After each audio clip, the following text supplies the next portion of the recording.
Hi, I'm Brady Huggett, the enterprise editor at Spectrum. Recently, a paper was published in the journal Child and Adolescent Mental Health. The paper was written by Jonathan Green, a researcher and clinician at the University of Manchester, at Royal Manchester Children's Hospital, and Manchester Academic Health Science Centre, all in Manchester, UK. The article is titled Debate: Neurodiversity, Autism, and Healthcare. There have since been a few commentaries in response to Jonathan's article, and it has generated some online chatter, which is not unusual around these topics. So we wanted to talk with Jonathan about this paper, why he wrote it, what its key themes are, and also discuss the early reaction to it.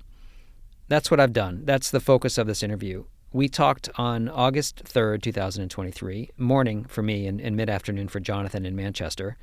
And before we get going, I'll say that if you're listening to this on a podcast app, on spectrumnews.org, the posting for this interview includes links to some of the papers that Jonathan and I discuss.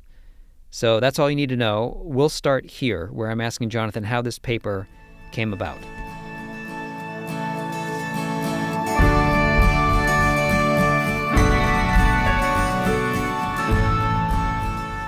All right, so Jonathan, I think the first thing that we should talk about is your impetus for writing this paper. What were you thinking about, and how did you come up with this topic? Yeah, thanks, Brady. I think the occasion of writing the paper really came from the current very fluid, contentious, and often really difficult situation for clinicians with the current status of autism, debates around neurodiversity, etc. I was asked to write the paper actually after I delivered a lecture about the history of autism, history of the autism concept, and how I thought it had altered over time, and what I thought the current, what I called a paradigm shift, real turning, pivoting points now were, and they asked me to write this contribution after that. I've worked as a clinician in this field for 30 years or so, and as also a clinical scientist, and I just know the complexity for clinicians in this field at the moment and the pressures they're under. So this was partly to help them. Can I ask, you said you were asked to write the paper. That's by the journal. The journal asked you to write the paper? Yeah, in essence, Yeah. yeah. Okay. And I was going to ask, too, who you thought the audience was. And it's for clinicians. I mean, really, you're trying to lay forth some new thoughts for clinicians here. Yeah, that is the case, Brady. I have written some other papers on this topic in the last couple of years, which have really been addressed as much or more to the broad scientific professional audience, and also to the neurodiversity community. And of course, in this modern media age, I'm totally aware that what I wrote in this paper, although I had clinicians in mind, of course, other people will read it, and they have, and they've commented. So, that's just normal these days. So I think most recently you wrote on this topic in October of 2022. Yeah, I wrote a paper called Autism as Emergent and Transactional, which was a theory paper that really folds into this. And perhaps it would be useful just to explain the origin of these ideas, which really lay behind the argument in the paper. So earlier in my career, my first area of research, developmental research, actually was in individual difference psychology, and particularly in temperamental variation in newborns and early infancy and its consequence. So I was very much involved in the notion of individual difference and its consequences in development. And within that, the study of temperament historically, I think, was a very interesting paradigm where the downstream consequences of early individual difference, which was largely assumed to be genetic in origin, was plotted in longitudinal studies. And this notion arose of the so-called transactional relationship between individual difference in development and the world around the individual. So I was imbued in that, and in the sort of intervention research that was done early on, which showed that actually, with the right kind of intervention early on, one could actually mitigate the downstream effects of early difference and improve downstream outcomes, but within this transactional context. So, long story short, around 2000, at the turn of the century, I began with colleagues to apply this idea to autism as a developmental difference. And basically, we showed in these programs, really quite strikingly, that actually you could alter the transactional dynamics early on with autistic difference. And actually, more strikingly than that, because that's pretty common knowledge in a lot of intervention procedures, but that actually this altered and improved downstream autism phenotype. So this was not done with high functioning autism. This was done with kids who were largely minimally or didn't have phrase speech and had reduced IQ. This underlay the paper I wrote in last year on autism as emergent and transactional, and you can see how the logic came from that. That's the second bit, and the third bit that underlies this paper is my engagement with the neurodiversity community and autism advocates over the last 5, 6, 7 years, which has been quite intensive.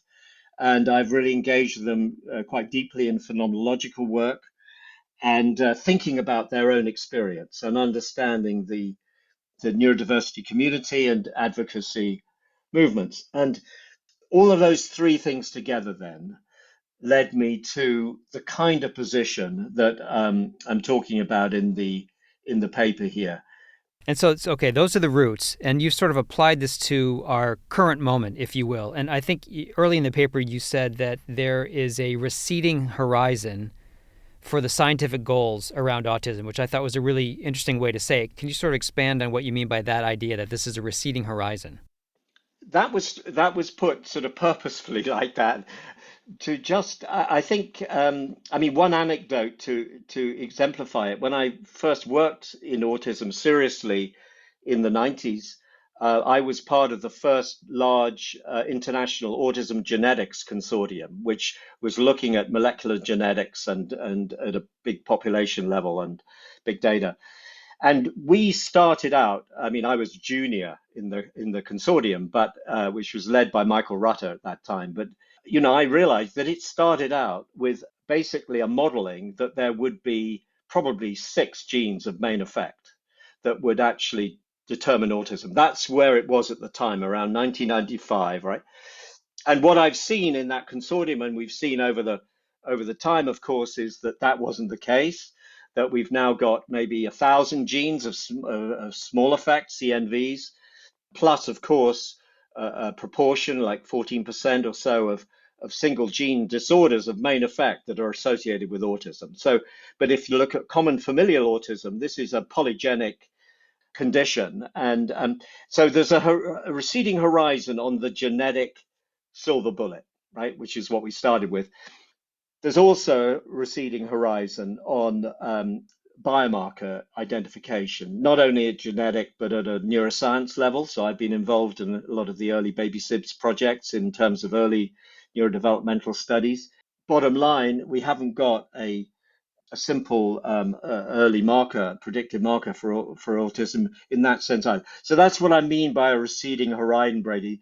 And the idea that, which some people misunderstand, that a lot of genetic research basically implies eugenics, is kind of scientifically nonsensical. We'll never find a gene marker, a prenatal gene marker that would enable that. Yeah, so that led you to write, I think that you called it right now there's an unparalleled flux in our understanding of autism, right? Yeah. And as you said, 1994, everyone sort of thought we would figure it out. It'd be very simple. That's been not the case at all. And now we're sort of in this area where it's not clear what might be known or what even isn't known yet. And that, I think, is what led you to sort of say, now we need to think about treatment differently. That's true. I mean, I don't want to underestimate and under respect the huge science work that's gone on and the amount we've learned from it. But I think Oh, sure. what we've learned is complexity, and Yes. Yeah. we need to take a different paradigm view And the other aspect of the paradigm shift is like what we mean by autism. I mean, one of the sections in my paper was what is autism anyway, and and that's come under a lot of debate. And I do think that the advocacy movement has brought into play for us in the clinical science community vividly the lived experience of autism and the importance of that in our consideration. Okay, so if we have this idea that autism now is emergent and transactional, and that's going to lead, hopefully, to a new way to treat aspects of autism, I suppose. Take me through how that works and sort of what's needed to be uniformly believed, or not maybe not uniformly, collectively believed in order for that to work. And you've laid out 3 or 4 things that need to happen. Yeah, I mean, what I suggest is that we need to have a more of a shared understanding that what we call autism is rather a dynamic entity. When I first started in the field, there was this like quite preformist idea, really, that autism was a neurological disorder that emerged over time as sort of biological emergence. And it was nothing you could do about it. Certainly in the UK, it was total therapeutic nihilism that you could do anything about this unfolding, right? Um, and I think we do need to change that. I think the work I've done in our therapy program and other people too have shown that no, there is, within limits, there is work that one can do on the environmental aspects around autism that can really substantially change things. So I think we need to do that. And, I think we need to seriously realize that we can actually invest in really good early environmental adaptations right from the get-go that could make at least some difference to the evolution of the phenotype.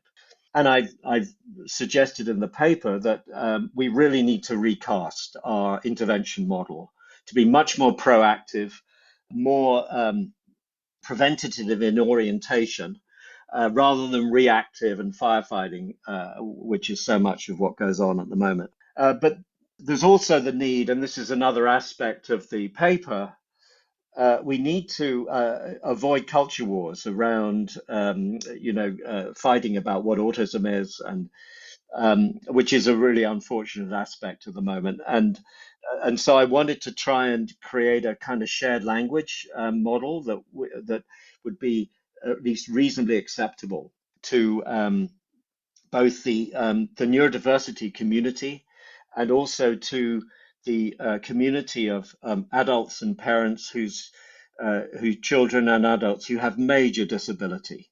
And no one is underestimating, certainly not me, since I've worked with them for 30 years, underestimating the importance of that and the need. So the idea that that intervention is inappropriate is not compatible with clinical experience, and there are real dilemmas here that we have to really talk about together. Yeah. So the idea basically in this, as you said, we're in this unparalleled flux of our understanding, is to maybe make a shift from, hey, we're looking for these genes so that we can affect these genes, to autism is emergent. How do we change the environment so that this autistic person, this autistic young child, flourishes so that their outcome is improved? Yeah, that in a nutshell, that is exactly the paradigm, and its orientation is to accept and value the difference, but to try and optimize the outcomes as much as one possibly can. And what we can do in healthcare, I think, is this early intervention piece. But of course, it links with societal change, with change in the workplace, and all sorts of other things that are beyond, and in education, that are beyond healthcare, to actually within the same model of accommodation to improve flourishing and outcomes. You just mentioned, and you mentioned this in the paper, that there's been this sort of fracturing of the landscape. The neurodiversity movement has brought just a ton of attention to things that were not being looked at before, honestly. And that has bumped up against the medical community, which is sort of looking at autism as this medical condition, right? This is the social model versus the medical model that you alluded to before. And you're hoping the paper might sort of help stop the fracturing. Do you think it's been able to do that? I know it's early days, of course. The paper's not even out in print yet. But what is your thoughts about this after having been out for a while? Well, obviously the paper in itself won't do it, but I think that I am committed to a common language. I think, I wrote about this a bit more extensively in the 2022 paper on emergence and transaction, that we have part of the whole remit of clinical science has been to integrate the basic biology, basic science, clinical practice, and social understanding. To have a unified view is so powerful. And so, how are we going to do that? Well, we do need a model, and that's what I'm trying to present here. We do need a model of thinking, but then, of course, we need dialogue and we need engagement with each other. And I try and do as much of that as I can myself, and others are also doing it. And there'll need to be give on both sides. That's obvious, because there is a lot of incompatibility. One thing I don't want my model to underplay is the disability aspects of a lot of autism, and or to overplay how much treatment can do. I think it can do a lot, and we've shown this empirically what it can do, but it's not a magic cure. And I think from the other side, there's too much defensiveness about the felt threat from neurodiversity language, the social model, and advocacy community, and it sort of, I mean, there are trigger areas around which this revolves. Of course, I mean, one is the notion that any intervention or treatment is basically destroying autism or trying to wipe it out. That sort of eugenics narrative, which is a tough one. And when I'm in the room with autistic advocates and we can really talk this through, I think and hope that there can be a bit of mutual understanding here. And I hope that the kind of treatment model I'm proposing is more acceptable, because this is not about changing or wiping out autism. It is about supporting it. That's the argument we've made, and I think generally that's been understood and supported by Yeah, many. yeah. So let me ask about that, because I think when you tell me what feedback you've gotten on this paper already, but I think the idea would be for a neurodiverse advocate, if they read this paper, they would say what they're doing is trying to lessen autistic traits and therefore make me less autistic, and that is what they're fighting against. Well, yeah, this is a complex, very nuanced argument here. I mean, it's so interesting because it comes up against autism identity. So there's a social identity model and argument, but a lot of it gets tied to this behavioral phenotype definition, diagnosis.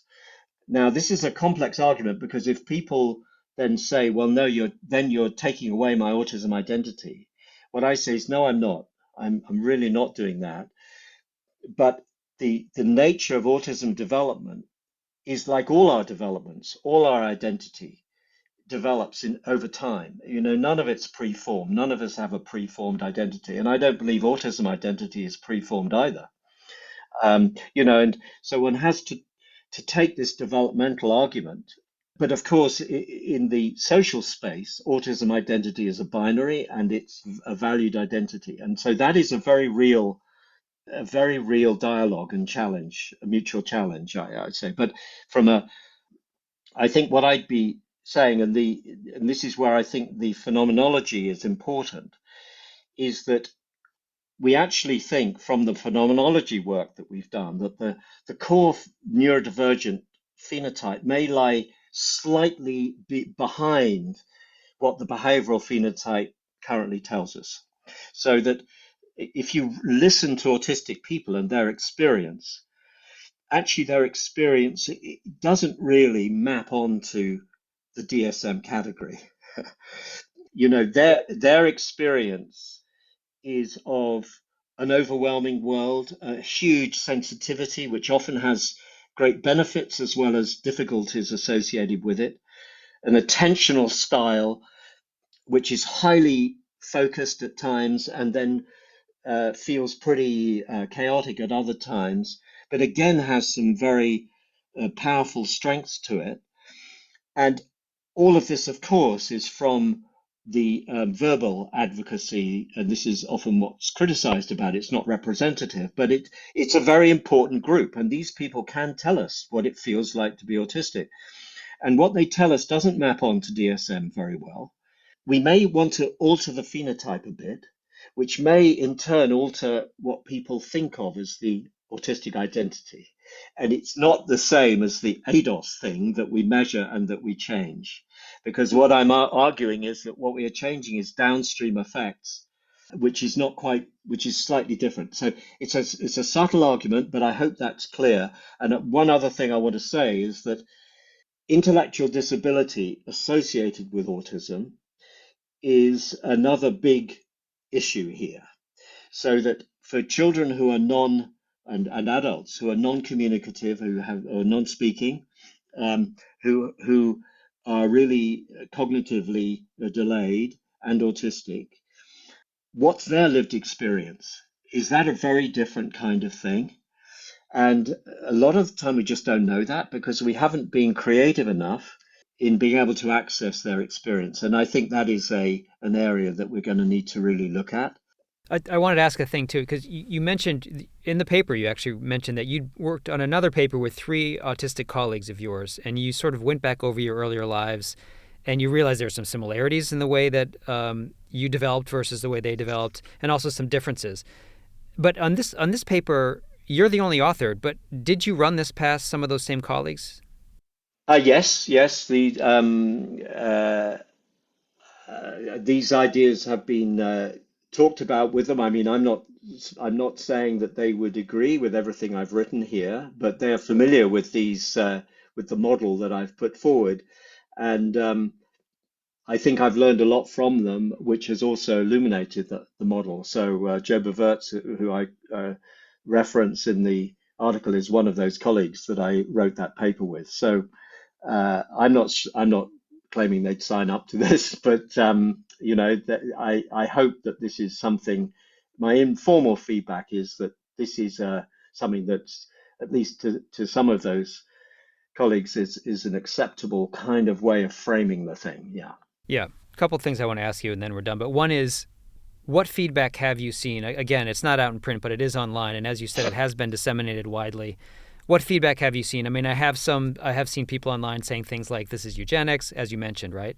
What feedback have you gotten? Well, there are a couple of published commentaries on the paper. So the journal commissioned actually three commentaries, but two are in at the moment. And so they're available, so you can see those. One is from an autistic advocate, academic, and the other from a clinical science colleague. Um, so there, you'll see there. I mean, the if I distilled it down, the feedback from the clinical science colleague is largely, I would say, supportive of the model. The autistic advocate colleague particularly focused on a lack of in this what in my paper on a lack of attention to autistic identity, and I think she's right to do that. I don't think I have talked about that very much. Partly it's because I don't feel really qualified to do so. She makes some points that that there's not enough attention to that, and I do accept that that is a legitimate area where we have to really wrestle and discuss together about those things because there are some paradoxes in there.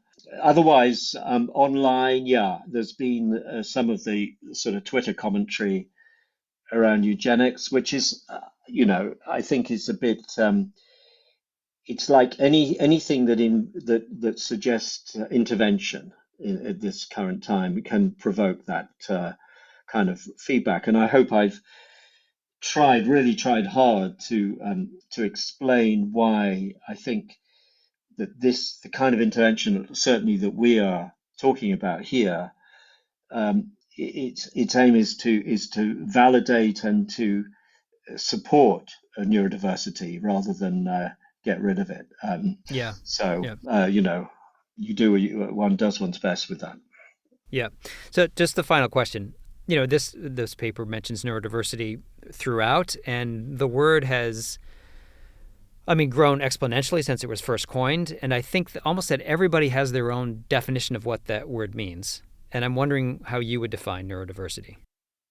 Um, yeah, so I don't think I would want to hazard an overall definition because, as you say, this is a term that has been used so differently by different people. I mean, of course, it began as a term of assertion, really, of the importance of neurological differences, and it came from the neurodiversity community as an idea, and I think it really applies to the idea that there is a range of brain difference, and I suppose what is controversial about it or radical about it is how wide you take that net. We could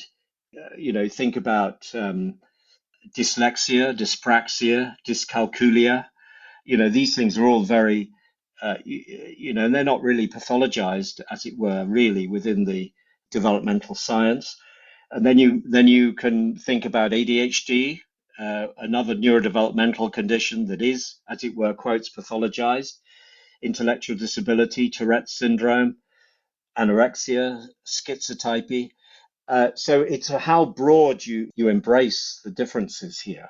So that's an important thing. Is like there's a range of, as it were, normative variation, and it's how broad. And I think the neurodiversity community would often want to argue for a very broad definition of this. So, and then of course there's the idea that the concurrent with that is the fact that the people should have equal social rights, and so there's a sort of a social activism. I think that then if you are okay, so how do I respond? Well, basically, the idea is in essence intuitive to me. From, as I said, I started off with the idea of individual difference research, and a lot of this is just a reframing of that. We know a lot of the genetics research has suggested there are a lot of common genetics between these different conditions. I'm personally more of a splitter than a lumper, so I like to keep these individual conditions. I think have very particular characteristics, and I don't want to lump them all together into one thing. But there is clearly a family of neuro difference. So yeah, I think neurodiversity is quite an interesting concept, both scientifically in terms of shared genetics. And you're maybe familiar with the essence model of Chris Gilberg, which he's talked for many years about how all these conditions are all somewhat part of one group. And I've personally not really agree with him, but it's there. That he's argued that for many years.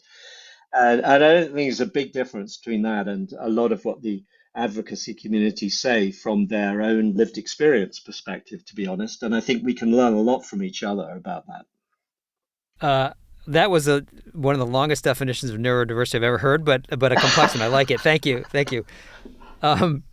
That's all I had, Jonathan. Thanks for taking the time to talk about your paper, and good luck with it. Thank you.